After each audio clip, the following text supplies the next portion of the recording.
Guys, welcome back to the YouTube channel. We are at, if you can't already tell from the volume of the music and the background, we're at the hashtag Mecca again. It's legs again, which is my only session of the week here. I'm joined by my lovely client, Mr. Will Rasen, who is recently bald, which is nice to see as well. And basically we're going to put him through a leg session. He's kindly moved his split around a little bit to fit in with me for this week. We'll go through some posing post-workout. I'll have like an in-person check-in with Will, see where he's at in line with his current sort of plan, which is at the minute just keep growing because he's growing very well. For myself, I'm just coming off the back of a deload. So it was my birthday on Wednesday. Me and Shannon went away for went away for 1 day. I was off for 5 days. So I had 5 days off, Wednesday to Sunday. 2 of those days, or 3 of those days were higher food days. Every day I tried to reduce expenditure slightly. I kept my cardio the same, but I brought my steps down a little bit. That's just to drop off some fatigue after the sort of first stint of fat loss. So first 8 weeks in the books, first 15 pounds off. Then we have the deload / diet break. I still dropped 1.5 pounds over the 5 days, which I didn't really want to. I kind of wanted to maintain weight, but I did, again, reduce expenditure and increase food, and I still dropped 1.5 pounds. But I'm happy with where I'm at. Now for the next 7 weeks stint, and then I'll have another deload / diet break once I'm down into the 160s. In which case, by that point, shows are going to be coming around pretty closely. Also, I'll chat at some point about potentially doing men's physique, just with my body fat distribution. Obviously, it's pretty common. Most people's upper body gets a lot leaner than their lower body a lot quicker. And that's definitely the case for me. So I've been practicing some men's physique posing as well. I'll do some at the end and we'll chat about that. But yeah, I'll just take you through the session.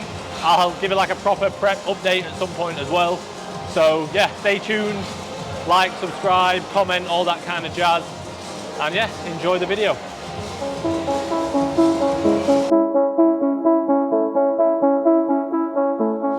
That guy's got the same jumper on as me.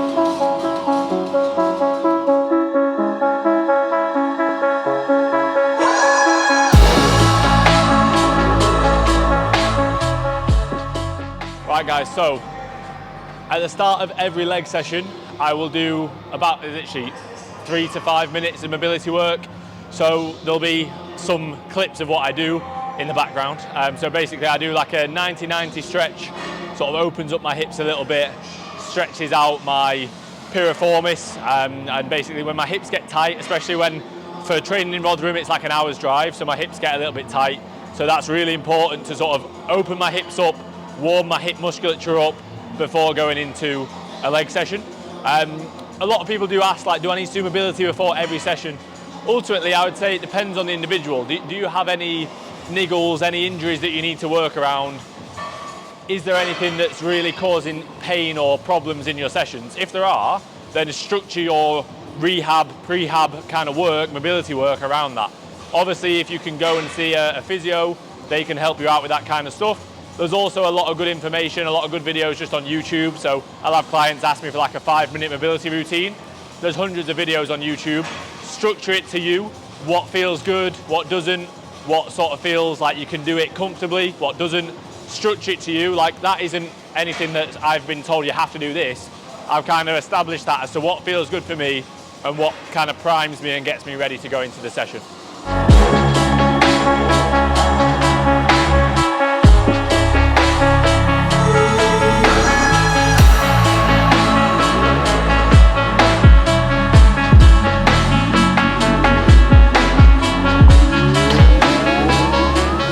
So, start of the session, I do the seated calf press superset with a cable ab crunch. Reason being, like, you can't really go wrong. Like, I'm not going to be overly fatigued from doing these at the start of the session. They don't take a lot out of me. They're movements and body parts that people often neglect. I've often neglected in the past, so that's why I do them at the start. I also have more of them at the end as well. But yeah, I usually have 3 sets on each, but today's a D-volume session. So because I'm coming off the back of the deload, I'm doing a D-volume week. So basically across the week, I'm just reducing my volume by between sort of 30 to 40% across each session. So these are usually 3 sets, but today they're going to be 2 sets.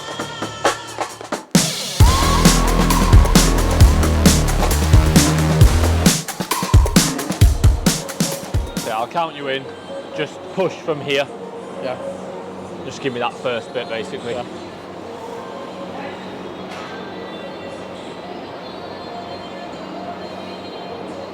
Come on then.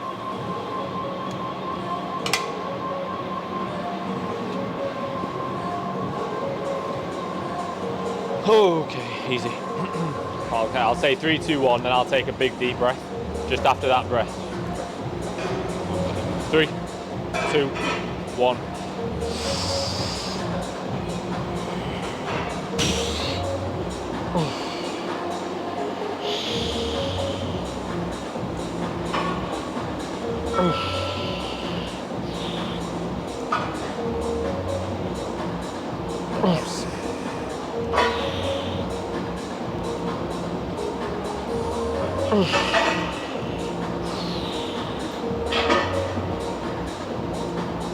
Yes, come on then.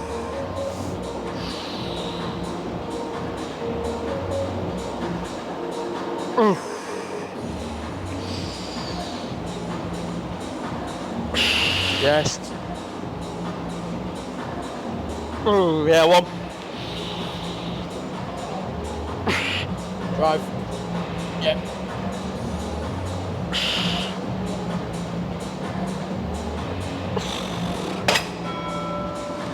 Give me more. Awful at spotting. Sorry. It's alright. Still alright, still a decent set. Yeah. But yeah, it's just very hard to get short. You have to give a decent amount.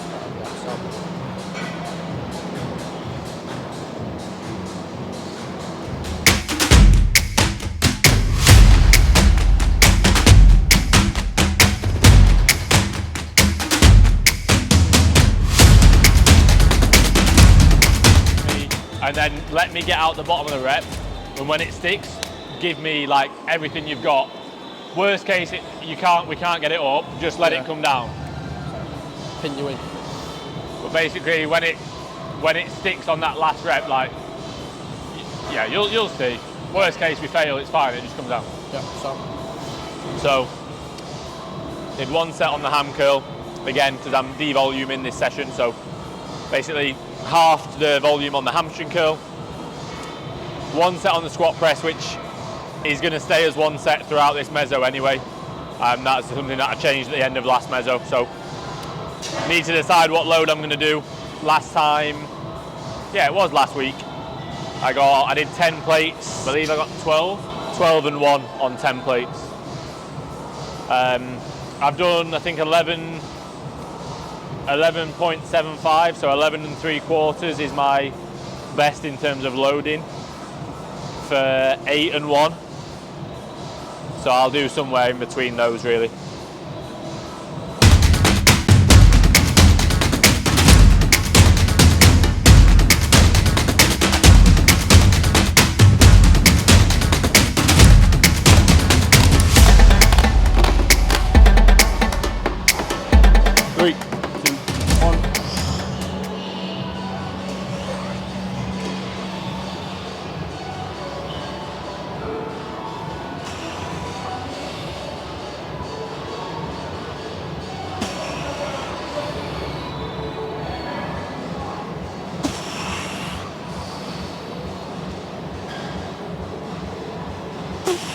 Yes.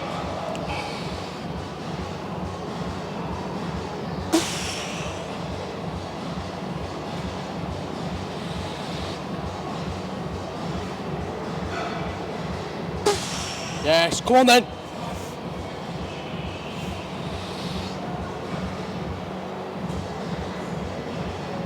Yes.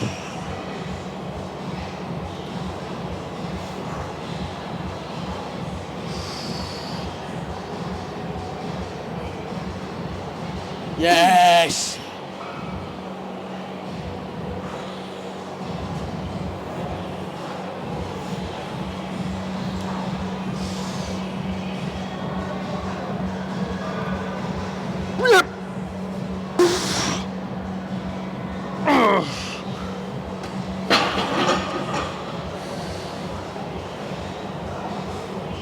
Not happy with that. Happy or not? How many? 8 and 1.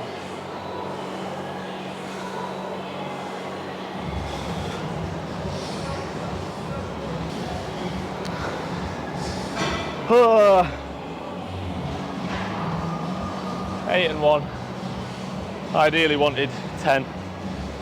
Bit frustrating, but post deload often is the case.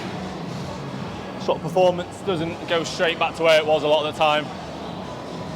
Based on sometimes a little bit of flatness, based on being a little bit out of sync, lacking sort of that routine with training, those sort of neurological patterns for 5 days. Obviously I did this last week, so I should be doing better than that.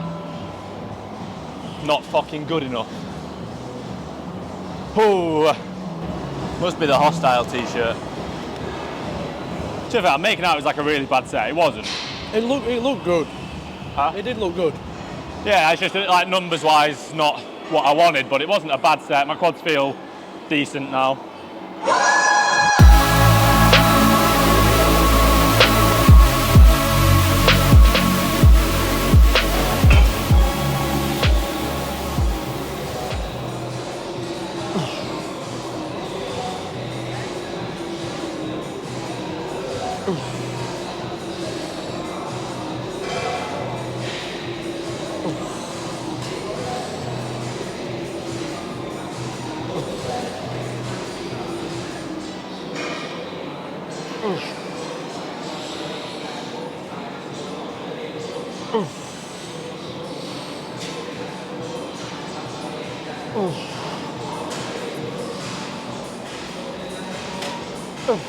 Yeah, come on then. Oh.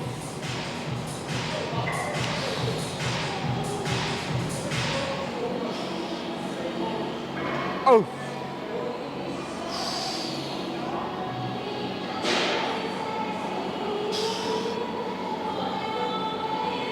Oh. Yes. Oh. Oh, that's nice that.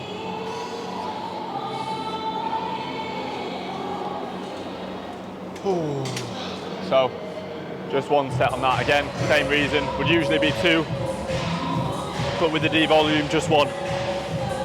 Loaded on pin 5, which is mid to lengthened, especially after the squat press, which is harder in the mid to shortened. And it feels really nice that. Will asked me before the set, do you want any assisted reps? And I said, like, with how that profile is set up, at this point in the session, you can pretty much fail through a full range. If you watch the last reps on that set and the concentric speed, so the speed on the way up, I'm failing really nice and slowly on those last few reps, which is a good sign that the two profiles are matching up quite well. So the resistance profile of the machine, which obviously we can adjust on the prime kit, and then the strength profile of the quads at this point in the session, after I've already done the squat press. Do it, that as a reel. That'll be good for a reel, Sam.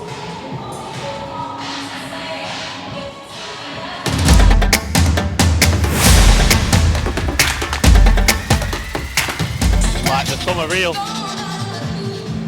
So guys, we've got a summer offer at fkphysiques.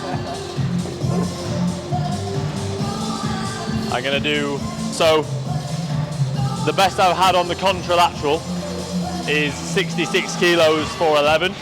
I'm going to change to bilateral because I was starting to feel like I was twisting a bit too much, and even just like my grip became an issue, even with straps, even with chalk. So I'm changing from contralateral, which is the opposing side, to the working side. So for example, that'd be holding the dumbbell in my right hand if I was doing my left leg. I'm going to change to bilateral. The load is now slightly more in total, but obviously it's spread across both sides.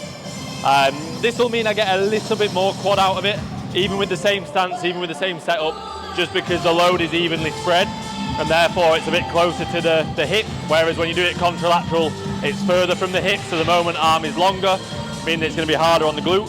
This is still going to be very challenging for the glute, but the quad's going to come into it a little bit more, which is fine, because I'm adding in a glute drive, Smith hip thrust, booty builder, whatever I end up doing. I'm adding that into this session anyway, because when I'm looking at my physique at the minute, where I'm lagging more is adductors, glutes, hamstrings, partly down to condition not being there, but also just size. Whereas my quads, they're not good, but they're not as weak as those other areas, so I need a little bit more focus there.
So Nice.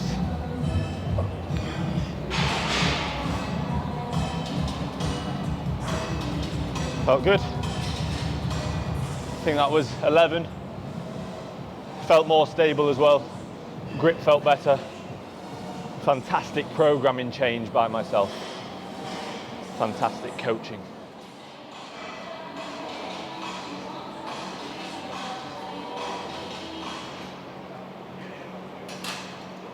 Good.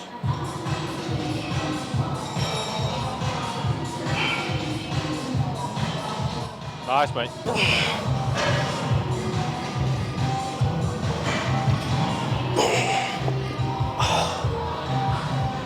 Okay, a little bit off balance. felt like leaning. Feel like your stance is a little bit too narrow. So it's like your right foot is here and your left foot is here. You almost need to be like this. Like, don't try and be in the same line. So it's almost like you're like this when you want to be probably here. Like, that makes sense, or out here. Like this foot can come out and to the side slightly if it needs to, but you don't want to be here because like you're going to be way off balance. So this foot can be over there, yeah. Because like you need. Imagine if you were to stand and try and walk like this all day. It's like walking on a tightrope. Yeah, you walk with a slightly wider stance. So same thing on that. Just have it. So my back foot needs to be a bit Either. Yeah. Well, it doesn't matter either way. If you set your front foot up like that and then put your back foot normal, that's the same as if you set your front foot up like that and then put your back foot out there. That makes sense. It's something to do like it's centre of mass. Well, yeah. If you think about, changes. well, it's just balance. Like, if your centre of mass is trying to balance on this, it's like when you're posing. You see men's physique guys, because I'm so men's physique now. See men's physique guys trying to hit this pose like this, and you just fall over. This foot needs to be here. Yeah. Otherwise, you're on a tightrope. Yeah. Men's physique expert, Finn Kelly _coach. This is just one set on Finn Kelly _coach / men's physique. / men's physique. Yeah, one set. Well, 2 sets because doing both sides. Just leave it there, just one side. Yeah. Choose whichever side you fancy. My right leg's just so much bigger. My right leg is worse than my left. Both mine are shit, so. Huh? Both mine are shit. Yeah, same.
my left leg is a little bit stronger, and basically just feel a little bit more controlled on that left side. So I do it second and just aim to match whatever I get on my right side to try and reduce any imbalances. If I'm getting, let's say, 8 on my right and I can do 15 on my left, probably not a good idea to keep doing 15 on my left. Like, for example, if the right side is losing out based on stability, based on your ability. If you think about it, like, to be fair, it's opposite for me because I'm right-footed and right-handed, but my left side of my body is stronger and a little bit bigger. And not a lot of people have the same thing. So to try and sort of almost counteract that, do your weaker side first, and then take it to failure, or as close to failure as you can, and just match it on your stronger side. For most people, there'll be a small discrepancy, but that's normal. Yeah. So, like I said a minute ago, we're going to do the booty builder. Just one set here. So I'd already planned to put a hip thrust movement in after the split squat. Again, like I said, my glutes need a bit more focus. And they've literally just got this. I prefer this. I actually have this in Evo. I either do this or a Smith machine hip thrust. This session's quite long. So to then go get my Luna, my 1mr Luna pad out of the boot, go and get plates, put them on the Smith. It's going to be more time consuming. It's going to require more energy, which I'll have less and less of as I get leaner. This feels really nice. It's the same movement pattern. So we're going to do the booty builder. Only thing is that it's called a booty builder. Everything else about it is fantastic. If it was called a glute drive, everybody would love it. But it's because it's called a booty builder. It's a bit feminine. But you know feminine, masculine, you can't say anything about that nowadays.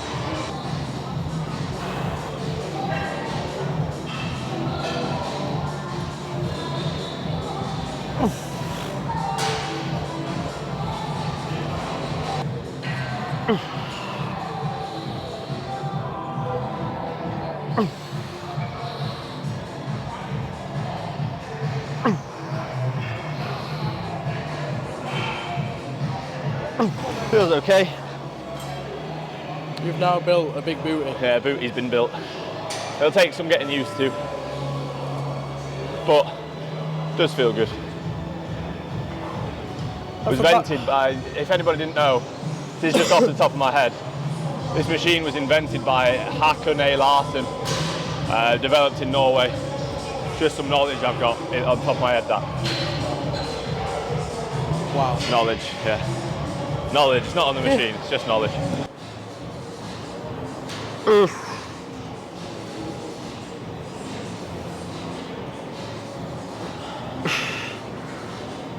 Oof.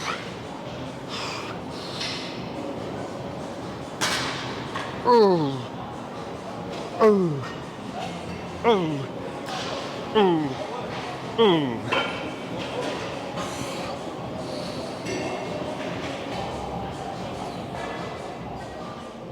So, my voice is gone. Training so hard. So, just one set on that. I have spoken about it before, about prioritising the length and range, how I've got it set up, how I'm leaning forward, creating more hip flexion. I spoke about that in the last video we did here. So if you want to watch that.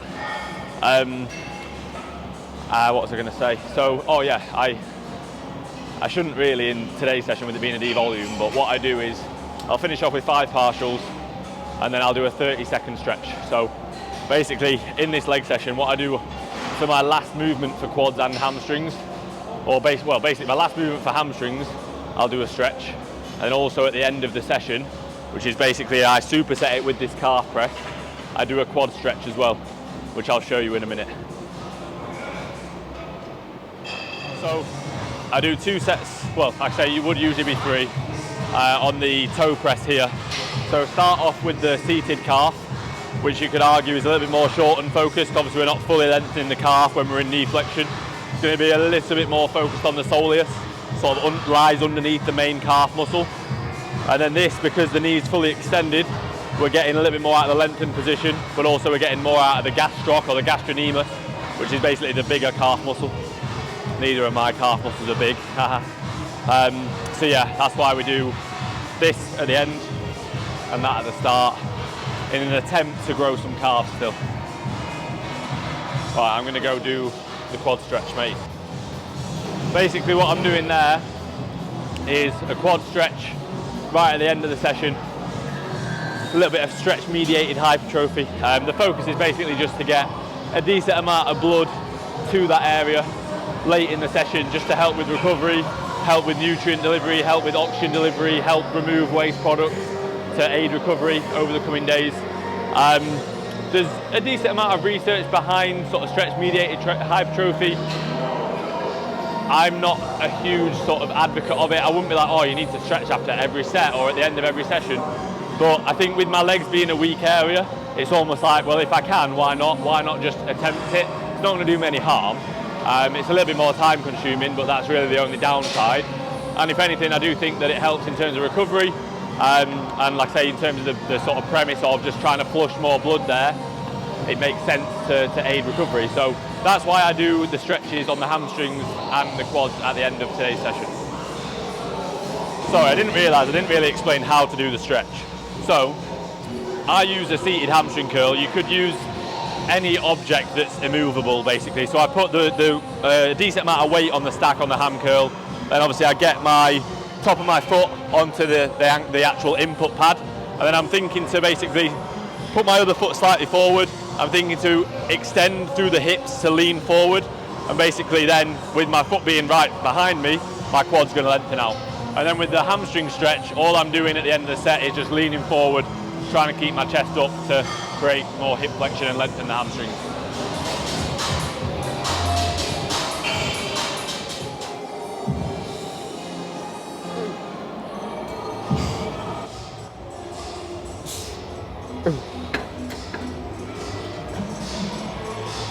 So that was only 7 reps, but it felt really good.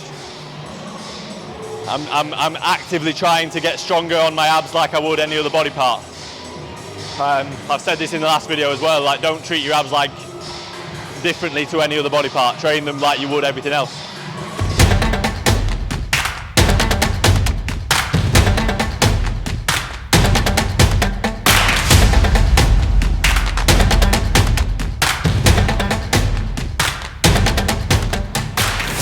Do I smell? Probably do, to be fair. We're good? Yeah. Right guys, that is a wrap up of the leg session. Tuesday, the 23rd of May at the hashtag Mecca. What did you reckon, mate? A very good session. It was good for Finn to show me the ropes again. And it's our 3rd session, we think. I think we've trained together 3 times. 3 or 4 times. Don't know where he's getting this 4th one from. The dream I had about you. The dream I had about you. No, it was good. It's always a good session. It's good to learn in person, in particular. It's always good to learn more than. I'll just carry on, mate. I just need to say. All I needed to say was it was a good session. I think I'm a fucking news reporter. Will trains usually. I feel weird calling you Will, so I just call you. I usually call you Will Rasen. That's my name. Call me Sausage. Or Sausage, yeah. So sausage and egg. Sausage, yeah. He wants to be called Sausage and Egg now. He's shaved his head, but it's just Sausage. So Sausage trains at S20 usually. Shout out S20 and Finn McNamara, fellow Finn, my man. Obviously, it's not too far for him to travel to the hashtag Mecca, but I still do appreciate it. It's nice when clients are willing to come over and see me and obviously manipulate their split as well. You know, I don't expect them to do that, but obviously as well, I'm not going to move my split around, especially throughout a contest prep. You know, it's maybe a little bit easier in an off season. But no, Will's got like a really good attitude. He's still very young. He's what, 19 now? 19. Yeah, he's 19, still very young. I know he doesn't look, he looks about 40. Yeah. But he's got a good attitude. And I was just saying to him then when he was posing, like ultimately at that age, at 19, we're not looking at competing anytime soon within the next year or so anyway. Like the goal is literally just keep eating, keep growing. Don't worry about a bit of body fat, focus on your performance. Like that's what I needed someone telling me at that age. That's what, you know, I tried to stay lean too often. I tried to diet every 6 weeks. It's like just wasting time. And looking at the progress I've made now, I think, oh cool, I've made a lot of progress. But if I'd have known that back in the day, I'd have made so much more progress. Like Reese, for example, when he was like between the years of 14 and 18, he just ate and ate and ate and got massive, like in terms of he got fat. But he also built a lot of strength. He was pulling stupid amount of weight, pressing stupid weight when he was 17, 18. And that's something that people neglect nowadays, especially with sort of the social media age and everybody wanting to look lean all the time and get more engagement. Like, it's all well and good looking lean, but you need muscle first to actually look lean.